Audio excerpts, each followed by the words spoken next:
What's good, YouTube? It's your girl Queen back with another video. Like, comment, subscribe. Also hit that notification bell. I'm about to react to Bayley's documentary. Like, basically, it's a documentary about Bayley. It's a role model, the Bayley story.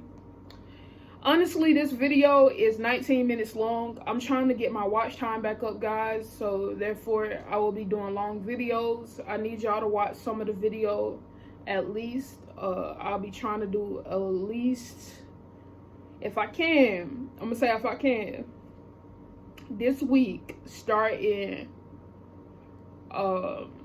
Thursday, Friday, Saturday. I'm gonna try to post every day, like at least one vid. If I can't do multiple vids, just one. But that being said, y'all, let's get into this video. If you look at each of the four horsewomen of WWE, there's one who stands above all the rest as the top natural babyface. Yes, if Becky Lynch has become the female Steve Austin, Charlotte Flair the women's version of her father Rick, and Sasha Banks the equivalent of Eddie Guerrero, then Bayley can be compared to John Cena. A babyface who got over with kids so wildly while in NXT that many believed she had the potential to be the top star in the company at points.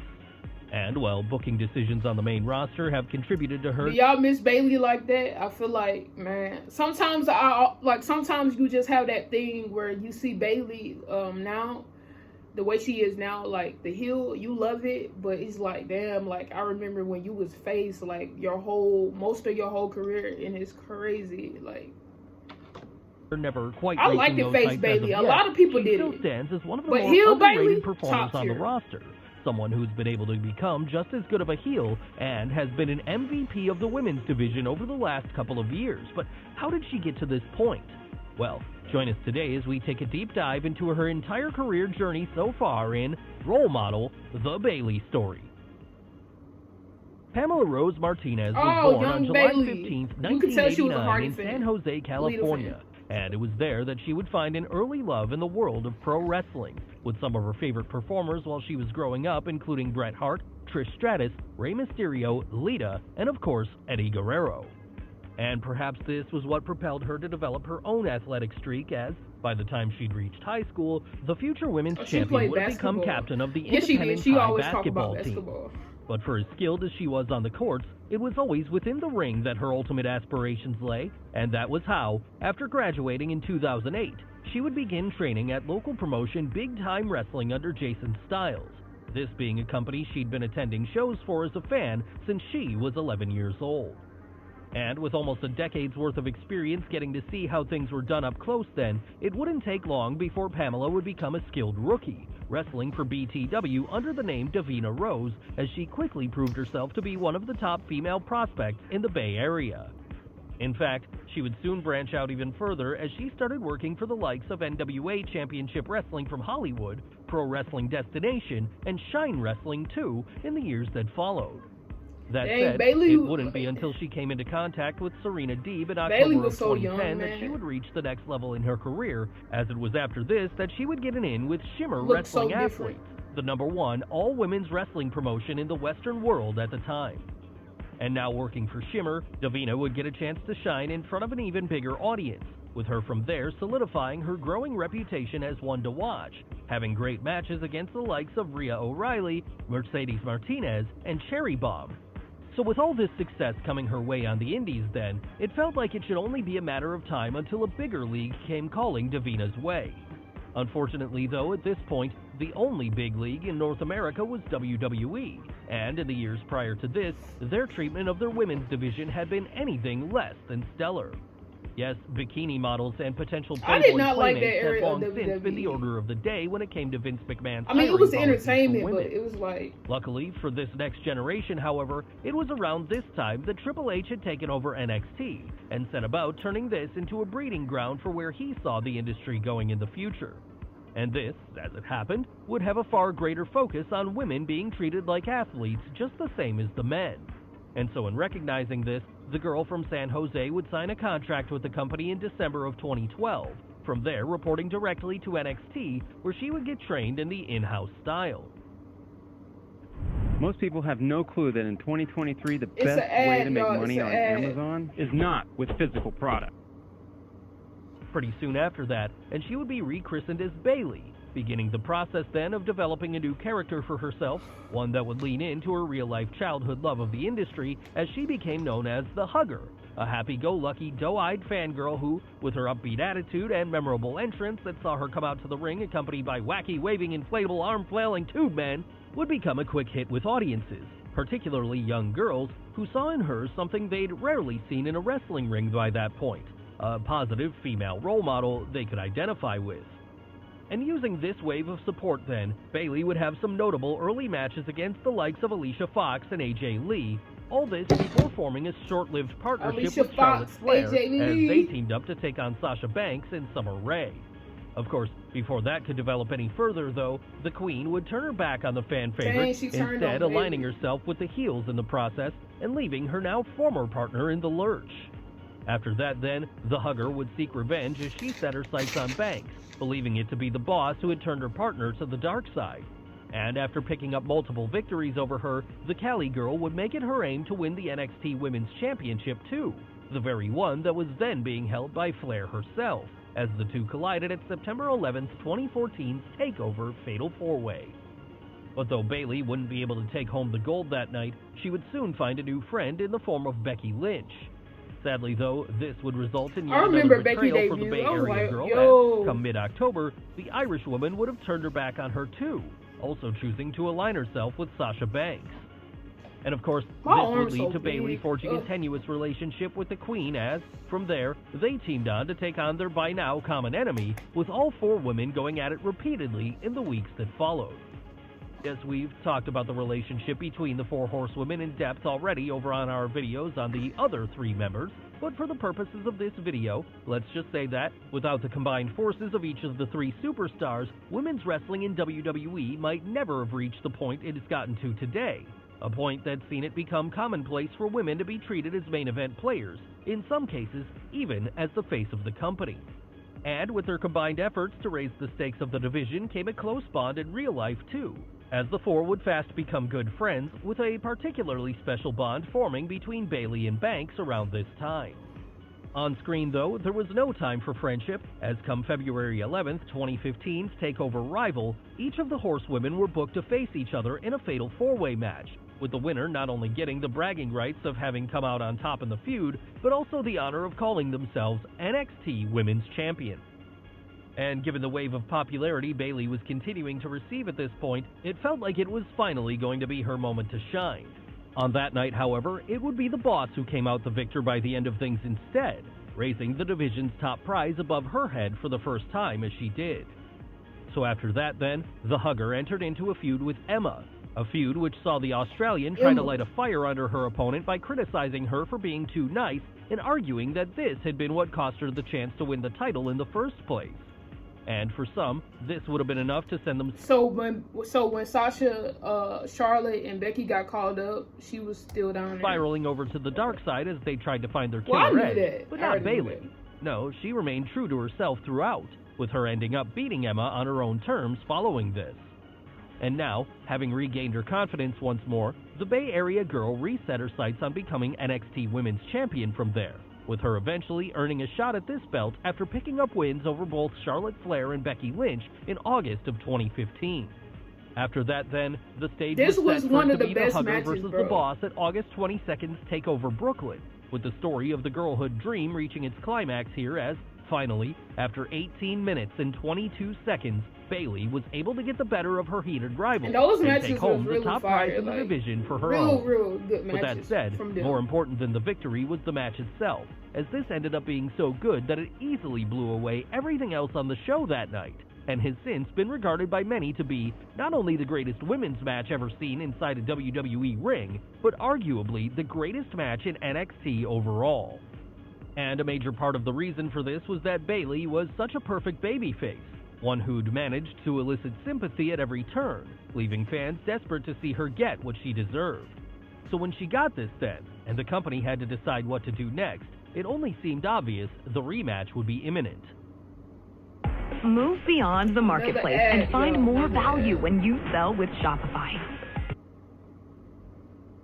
Yes, despite having been called up to the main roster not long after this, Sasha Banks would return to NXT for the most anticipated rematch in the brand's history a couple of months later at October 7th, TakeOver Respect, Iron Man match. Where one of my favorite time, matches. Not only would the two women involved be taking part in WWE's first ever Iron Woman match, but the first ever women's main event on a WWE promoted pay-per-view overall. And when the time for the bell came, both Bayley and Banks earned this spot, putting on a performance that some even prefer to the first encounter, with this one ending in dramatic fashion when the champ was able to retain after a last-second pinfall put her over the top at 3-2.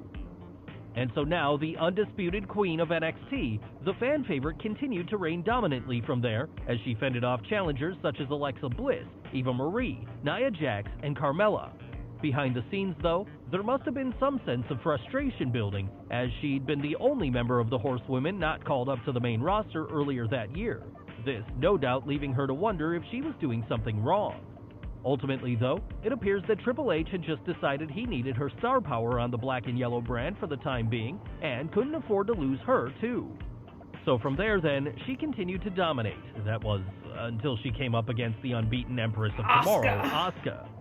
Yes, at this point, no one in NXT had been able to solve the puzzle of the Japanese wrestling dynamo, someone who by then was considered by many to be the best women's wrestler in the world.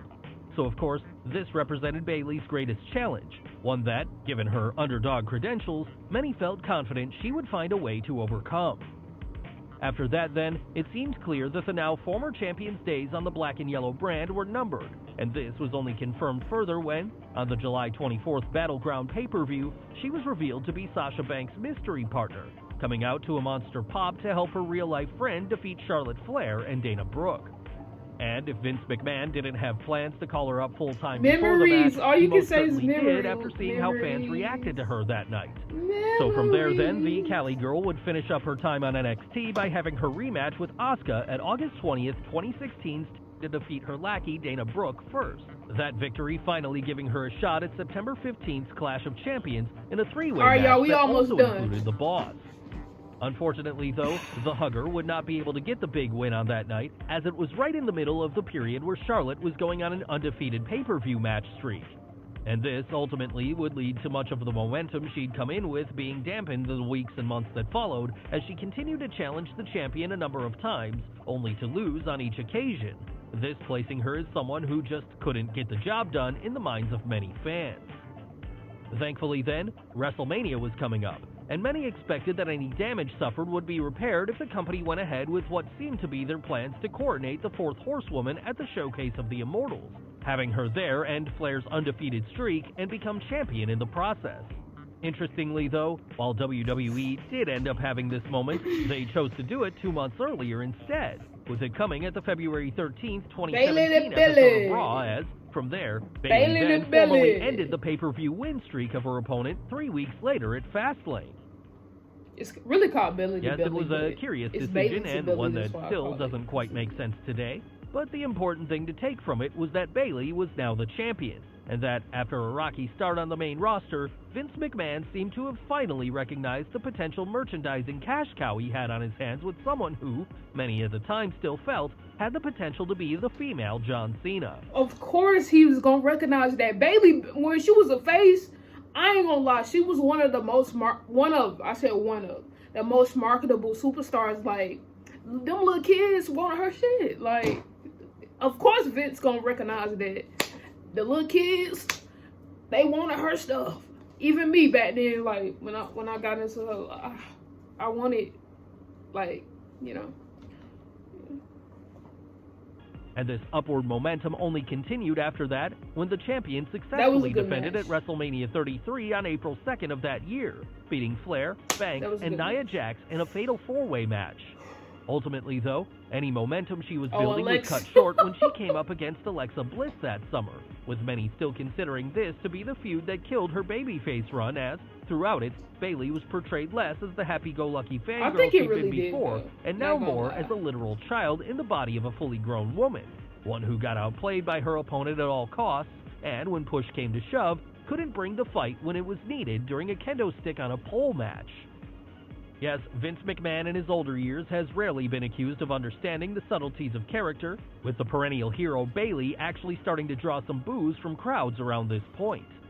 Luckily, though, she would get to take some time away to rebuild her character soon after this, when a shoulder injury picked up in August forced her to take some time off. It was hoped then that when she did return, McMahon would have figured out what made her character so appealing to fans in the first place, particularly younger fans, and that she would be able to recover from this setback. And as it happened, the first step in the boss's plan towards this recovery was to play off the real-life friendship between Bayley and Sasha Banks as, upon the former's return from injury later that year, he would place them into a tag team together, with them from there regularly fending off challengers in the form of Paige, Mandy Rose, and Sonya Deville.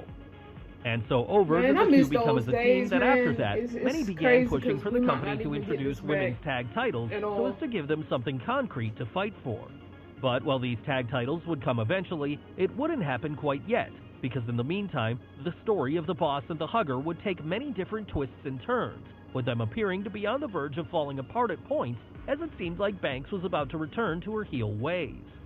And this ended up leading to them having to enter counseling together where, in a series of on-screen skits, they would be forced to work through their issues, putting a stopper on the feud before it could ever really get started, something which some criticized at the time as being a little anticlimactic. Perhaps the reason for this, though, was that WWE realized the two were better off as a unit for the time being. And this unit would continue to rack up wins over the rest of the year as, from there, they formally named their team the Boss and Hug Connection, a reference to the late 90s duo The Rock and Sock Connection, something which both women had been a fan of growing up. Still, for any momentum they seemed to be regaining, they were at the same time being forced to watch as, elsewhere, the other two horsewomen were reaching such heights as to be involved in the first ever WrestleMania Women's main event, with Becky Lynch in particular growing so popular that she had become the clear face of the company by then. And sure, WWE would throw the Boss and Hug Connection a bone when they had them become the inaugural Women's Tag Team Champions at February 17, 2019's Elimination Chamber, but come WrestleMania, they would have lost these in weak fashion, killing their run before they could ever really get a chance to establish the new belts.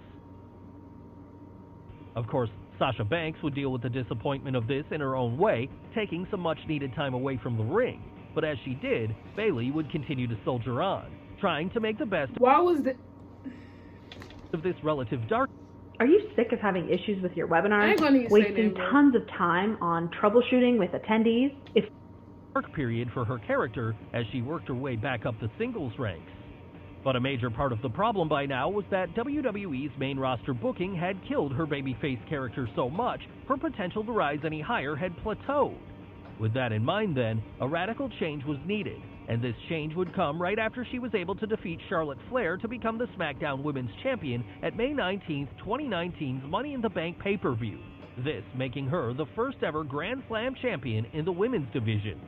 Yes, many would have thought it unthinkable at the time, turning your ultimate babyface heel, but that was exactly what was about to happen, because after the Boss returned from her hiatus following this with a new villainous streak, Bayley would come out to confront her, ostensibly appearing to talk her down from her new attitude, only to then turn to the dark side herself after the two beat Charlotte Flair down. But that wasn't a real turn, though. And while many at the time questioned how things had managed to get to this point, a heel turn ended up being the best thing that happened to the Hugger in years, as over the next few weeks, she would radically change everything about herself, destroying her wacky waving inflatable arm flailing tube men, and cutting her hair so as to present herself in her new, meaner incarnation. One who would ironically call herself the role model, a hero that young girls could finally look up to with pride. After that, her and Banks would go on a reign of dominance through the women's division previously unheard of, beating everyone in their path as they became the best part of SmackDown, and occasionally Raw, for a time. They ran the pandemic. And when in 2020 the world went into shutdown, the Boss and Hug Connection only went from further strength to strength. When you think about women in the pandemic era, you become the new Raw Women's Champion around this time, the two would once again become tag team champions as well, this leaving them with all the gold in the division around their waists. Ultimately, though, the power couple would have to implode at some point, and this ended up happening after they lost their tag team titles at August 30th's Payback pay-per-view, with Bayley turning on her partner at the end of the match to finally start the feud between the two that had been teased the previous year. And this showdown would end up coming at the following month's Hell in a Cell pay-per-view where, after another show-stealing match, the role model's 380-day reign as SmackDown Women's Champion would finally come to an end. Following this, then, the feud was put to bed, though Bayley would remain a top player in the SmackDown Women's division going forward. That said, though, despite her work as an MVP during the pandemic era, it did feel like she was being thrown to the wayside somewhat when, come WrestleMania 37 in April of 2021, she wouldn't even get a match on the card, instead being forced to watch from the sidelines as her best friend Sasha Banks became the third of 4 horsewomen to main event the biggest show of the year. Of course, after this, Bayley would get to feud with the new SmackDown Women's Champion Bianca Belair for a while, but it felt like she was being underappreciated regardless. As it happens, though, WWE have since had some more time to dwell on their usage of the Grand Slam champion, as she's recently been taken out with an ACL tear, with this being expected to keep her out of action until 2022. And so, when she does come back, we hope that the company finally realizes the full potential of what Bayley can do, because despite achieving so much already, she could easily be more still. Hell, if Vince McMahon plays his cards right, she could still be a top babyface in the division, one that could easily main event to WrestleMania on her own merits one day, as when it comes to role models in the women's division, there are few, if any, better than Bayley. Well guys, what did you think of the video?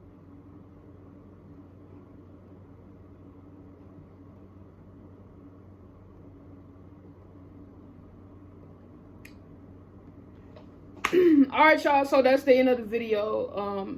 This video was about Bayley. Of course it was, you know what I'm saying? So, we just watched a little bit of her documentary. I'm trying to get my watch time back up, so that's why I'm reacting to this stuff, these long videos. But that being said, shout out to Bayley. Turning heel was the best thing for her career at the time, and it worked very, very well. Bayley is one of the fan favorites. She's one of my favorites. I love Bayley. But that being said, y'all, I'm out of here. Comment some more videos y'all want me to do. Like, subscribe, all that. And yeah, y'all, I'm out. Peace.